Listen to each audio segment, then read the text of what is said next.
yourself a gun. Your mama always said you'd be the chosen one.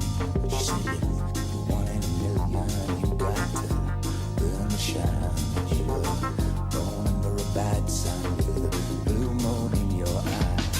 And you woke up this morning, all that love had gone. Your papa never told you about right and wrong. But you're looking good, baby. I believe that you're feeling fine. Shade my light, moon under a bad sign. You're the blue moon in your eyes. So sing it now. Woke up this morning, got a blue moon in your eyes. Hi everyone, welcome to another edition of Cigar Chat. My name's Sal. And I'm Arnold.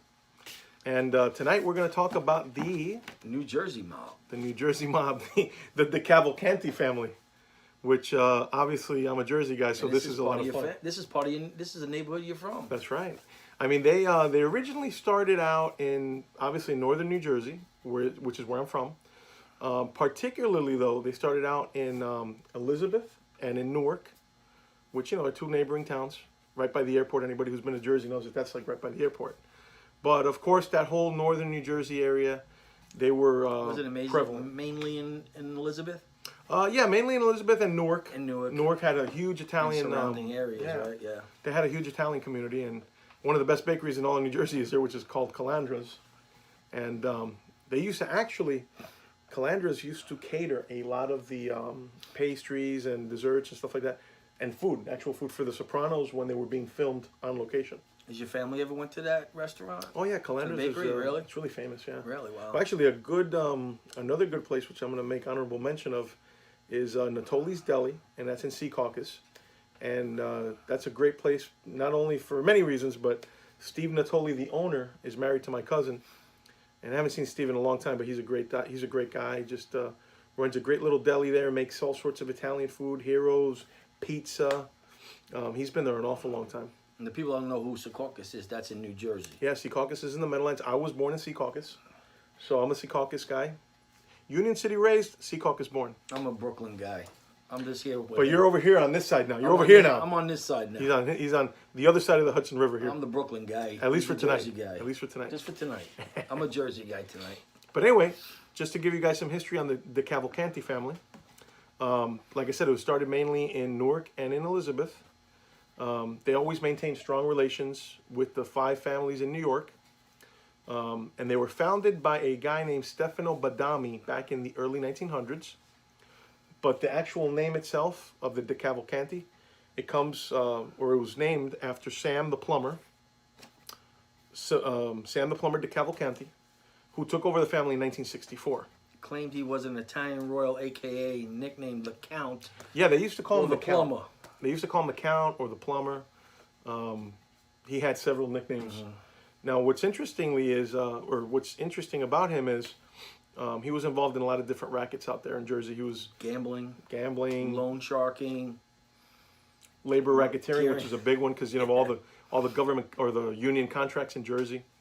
So he had family ties with the Bananos, didn't he? Yeah, they were tight with those guys. Yeah, they were really tight with them.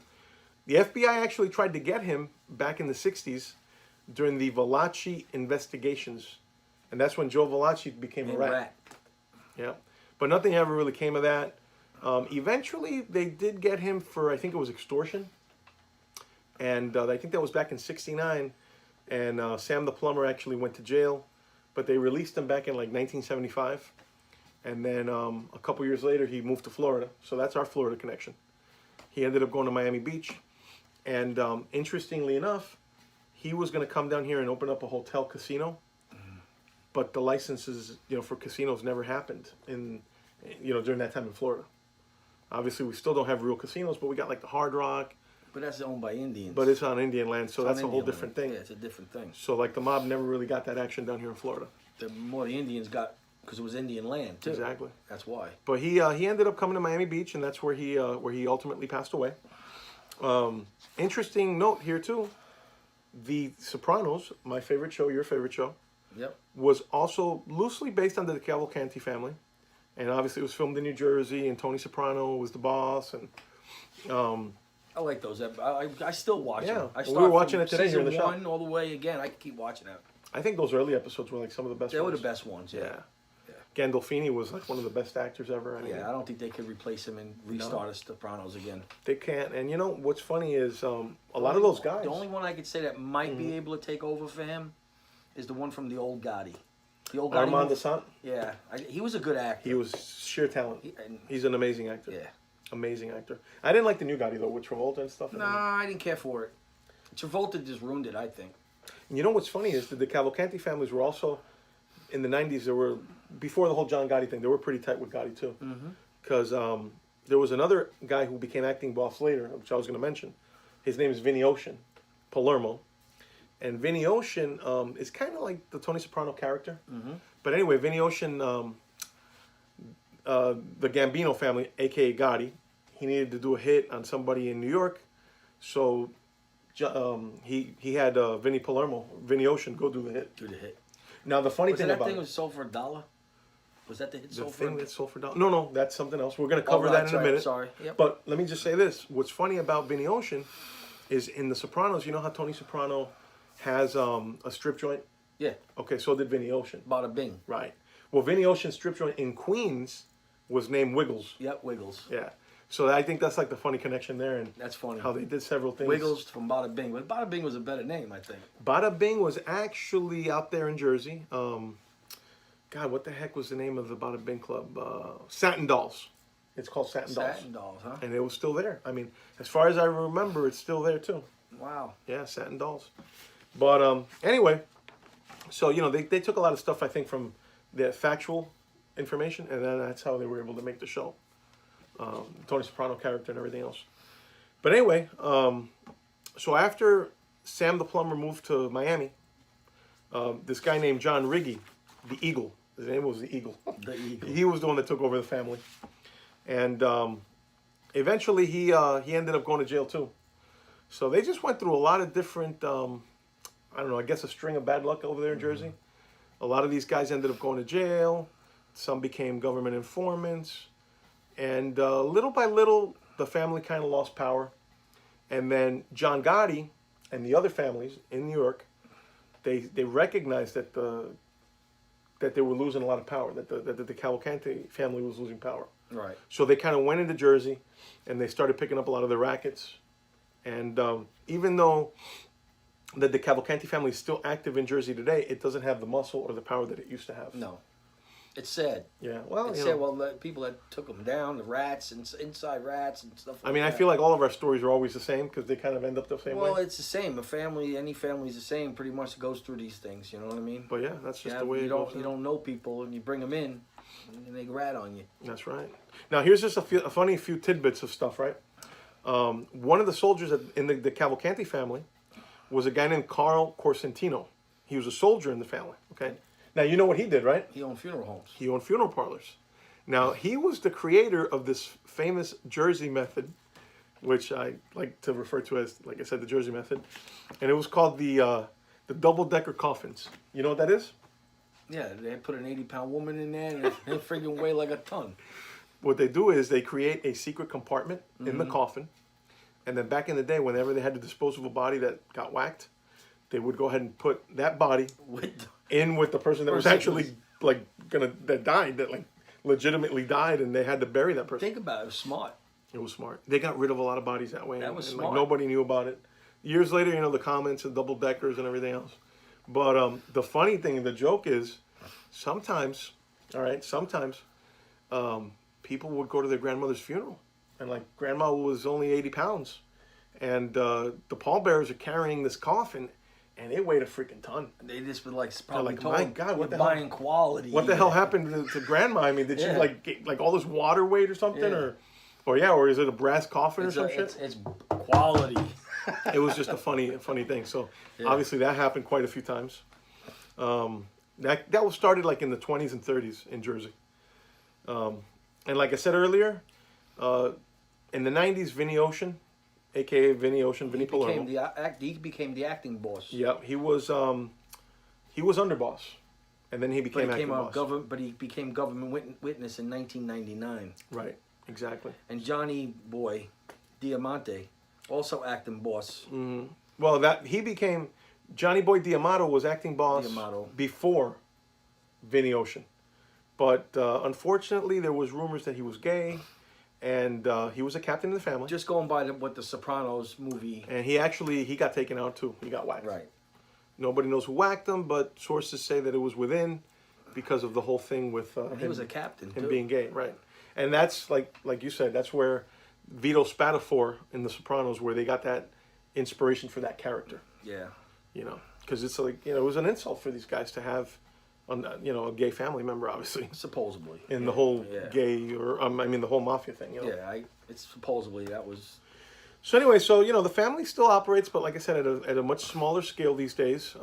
I think like back in 2004, they had said maybe supposedly they had like less than 100 members.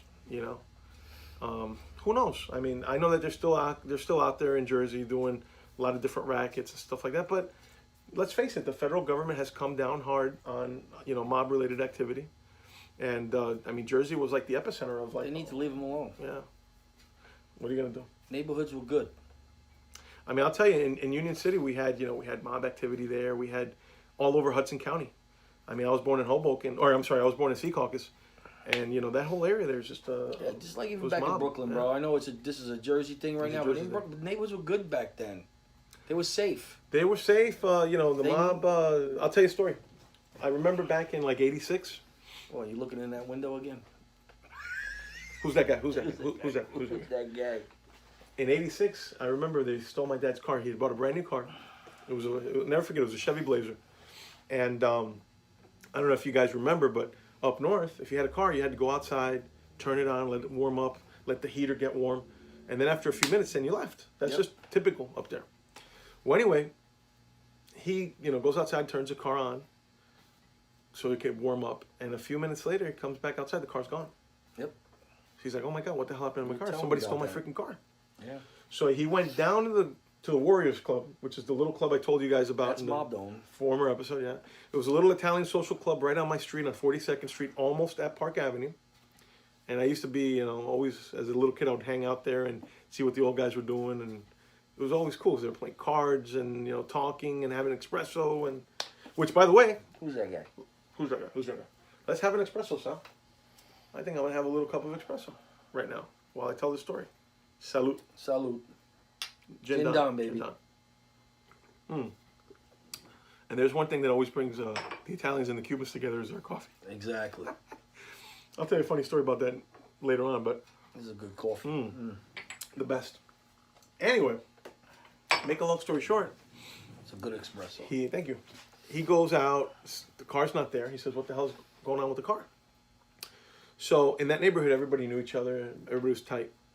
He walks down to the corner where the little grocery store bodega was or whatever, and right next door was the Warriors Club. So as he's walking, Vinny and Joe, he say, "Hey Raymond," they call him Raymond. "Hey Raymond, listen, we saw this guy driving around with your car this morning. We didn't know what the hell was going on, And my father said, "What do you mean?" He says, "Yeah, we thought you loaned him the car, My dad's like, "I didn't loan that guy the car." And what it was this guy who everybody kind of knew him in the neighborhood, whatever. He was like a local hoodlum, delinquent or whatever. And he took the car for a joyride. We found out later he took the car over to the Bronx, sold it for $500 and some bottle of booze. And this brand new Chevy Blazer got totally, what's the word I'm looking for? He took it to a chop He shop. took it to a chop shop, so they chopped it. And, then my dad had to get the insurance money, then he bought another car. But anyway, I bet you those guys found out who it was. oh yeah, well, Vinny and Joe, they knew, they told him who was. The guy got arrested later on some other charge because he was a local He delinquent. was a delinquent. He was just a hoodlum. But anyway, Dad was kind of bummed out, so, then he went and got another car. But he really liked that Blazer. I always remember. Said, We only had the Blazer for 2 weeks. Model. So what the hell are you going to do? But anyway, other funny things in Jersey, which aren't connected to the whole, DeCavalcante family, but they're just, Jersey mob tidbits. You got stuff like Frank Sinatra. I mean, he Yep. was born in Hoboken, right next door to me, in Union City. He's a good singer. Hoboken, yeah. I mean, I still Hudson listen County. to you. Listen to him. Love him. I love him. Him and Dean Martin. Dean Martin, forget about it. And Tony Bennett. I mean, Oh, forget they're it. like some of the They're best the ever. best. They're some of the best ever. But anyway, so back in '42, he wanted to leave the Tommy Dorsey band because he was a member. He'd become a member of the Tommy Dorsey band. And anyway, Hollywood was knocking on his door saying, "Hey, we want you to do some movies, and this and that." But Dorsey refused to let him out of the contract. Yeah, held him back. So now, what people didn't know is that Frank was a pretty connected guy himself, and he went over to talk to a guy named. He used to do all the weddings and stuff for certain mob families. He used to play in a place in Hoboken called the Clam Broth House, which is where people say he got to start. And that's no longer around, but that place was there. It was iconic for many, many years. But anyway, he reached out to his godfather, who was a guy named Willie Moretti. And Willie Moretti was a underboss in the Genovese family. So needless to say, Moretti went over there to see Tommy Dorsey, and he made him an offer. He couldn't refuse. He couldn't refuse, like the Godfather, like in the Godfather movie. So I think that's kind That's of where the Godfather got that saying. I think that's where they got the inspiration for that too. But anyway, so the story is he put a gun down this guy's throat. Like this, in a mouth. Get a back. Boy, that made my jaw hurt. Anyway, imagine a real one. He jammed a gun down this guy's throat, and I think it was the following day. Dorsey said, "You know what? I'm going to go ahead and release the contract to you for the price of $1. $1. $1. So that's the Jersey Sinatra story. Now, I'll tell you another funny story, which is kind of connected to Jersey, Cuba, a whole bit. It was Lucky Luciano goes down to Havana after the U.S. government. We should save that for another episode.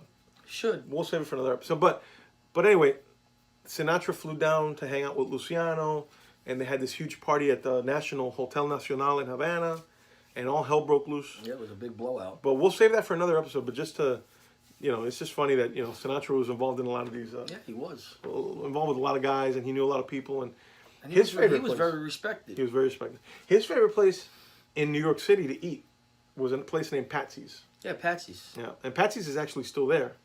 And Sinatra said it was the best Italian food in all of the city. He made the place pretty famous. It was like in Midtown. Yeah, I think it was 57th, I think it was, in Midtown. Excuse me. All these places they should have kept for museums and stuff. What are you going to do?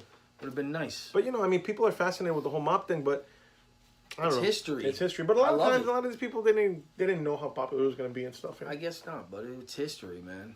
I love this stuff. Anyway, 1951, Willie Moretti gets whacked in Cliffside Park. And I have family that lives in Cliffside Park, so that's pretty funny. Which is also right there. And that's Bergen County, but it's right on the border of Bergen and, Hudson, which is where I'm from, obviously. Another notable that I want to make a mention about is Tony Pro. Tony Pro Provenzano. Now, Tony Pro, he used to run the local 560 of the Teamsters in Union City, in my hometown. Yeah, Union City. He was a pretty interesting character himself. Controversial at times. But anyway, him and Jimmy Hoffa did not like each other. So legend has it that Tony Pro was probably involved in the disappearance. That was in the Irishman. If you guys seen the Irishman movie, exactly. They gave that play in there. That was in the Irishman movie, and they talk about Sally Bugs. Yeah, Sally DeBuglio, I think was his name. So he was also involved in it. Nobody's ever really been able to figure it out, how the whole thing went down.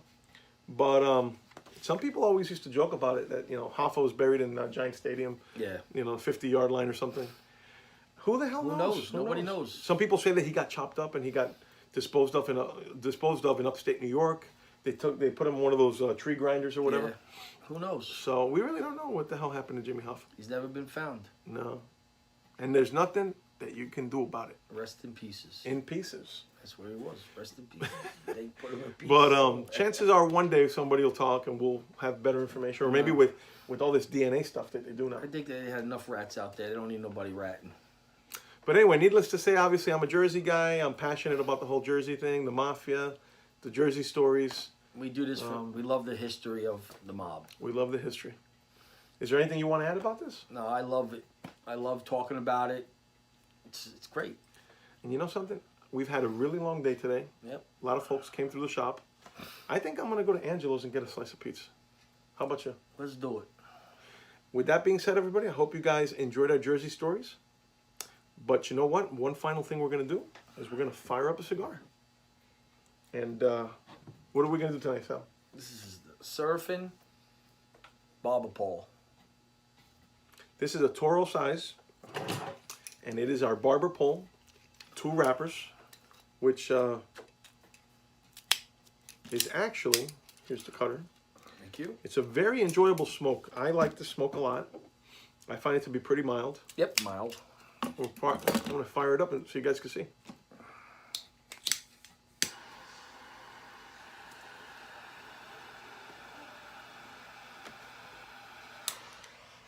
A torch. That's a good torch. I just did my little, I used my little Fuente lighter. Oh, right there. Just because sometimes I like to do a little bit of a flame. I just think it's cool.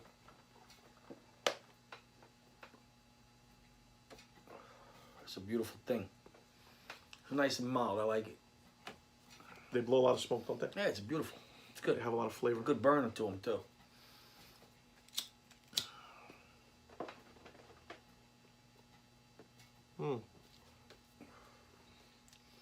We wanted to do the Jersey story for a while now. Hadn't had time really. You've been doing a lot of home projects and stuff like that, and I have too. I've been kind of busy around the shop, you know, and working on Dad's cigar, which hopefully will be coming out soon, guys. So stay tuned for that. Stay tuned for that. Really good cigar. I was honored to have the chance to try it. Forget it, you guys won't be disappointed. Come to Serafin de Cuba Cigars here in Tarpon Springs, Florida. Get the best cigars on the market. Forget about it. And we'll make you an offer You can't understand. you can't refuse. This one has a really quirky label that I did a few years ago. It says Tobacco Serafin, which was my grandfather's label back in the day. And I just kind of picked these colors, which is like, I don't know how the hell to describe it. It's kind of like a light peach color. And, Yeah, it's good. I like the labeling. It's very good. I really just wanted to Good keep choice. them simple, but I think they look nice. Let people know. How many generations is this cigar business? Well, I'm the 4th. My son is the 5th. Yep. And we've been doing this a long time. And, you know, obviously there was an interruption there because of the whole Cuba thing with the Castro government and everything else. But I'm very fortunate that my father was able to, for the last 15 years, basically, he was able to come back in and help me out. And I have no words to express how grateful I am of what my father did for me and helping me kind of get this back, you know, going again. And he built you. He built this. he sure did. And you know what? He was so happy doing this day in and day out, talking to our customers, just being here, talking to people. His father was well known here. Well known. They knew him. They used to come and see him all the time. He was another one that liked history and told everybody Loved about history. the old country. Oh my God. Where they come from and where the cigars and where the leaves come from. It was every time the guy he sat here, he talked to you, you got chills. I don't know. He was good. He knew his stuff. He was good, wasn't he? Well, he lived it. That's the thing. Nobody understands. He lived it over there in Cuba. You understand? And you know what? He really enjoyed. I think a lot of people that live here take things for granted around. We do. We do. take our freedom for granted. Nobody knows and everything. what freedom is. Freedom is not free. Until they go to that country and live there, they'll see. He took me down there, and I tell you, the stuff I saw, beautiful country and everything, but boy, I tell you, what a messed up political situation they got down there. You know. We got it made here. We do. We So, really what do you think about the cigar? I mean, how would you? How would you mild, rate it? it's really good. It burns well. It has a good taste. It's awesome. It's burning nice already. I love it. I love it. And even good, and even better when you have it with your espresso. Absolutely. You know what? Let me take a little sip of mine too. That was good. All right, that was the last drop. That is good. Well, anyway, everybody, I just want to say thanks for tuning in. And like we always say, I just really enjoy doing these videos. I mean, there's so much more information that we can cover on many other families, which we probably will get to eventually. We'll get to eventually. But, you know, we don't want to make these things too monotonous. We want to keep them entertaining and fun. We don't want to make you bored of them, you know. I hope you guys really enjoy them. I mean, we're having a ball doing them. Don't forget to like, subscribe. We'll make you an offer you can't refuse. Thanks for watching, everybody. Stay tuned for our next episode.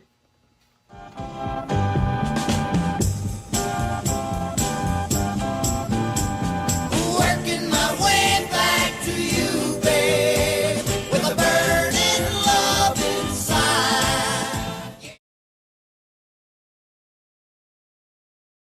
I'm working my way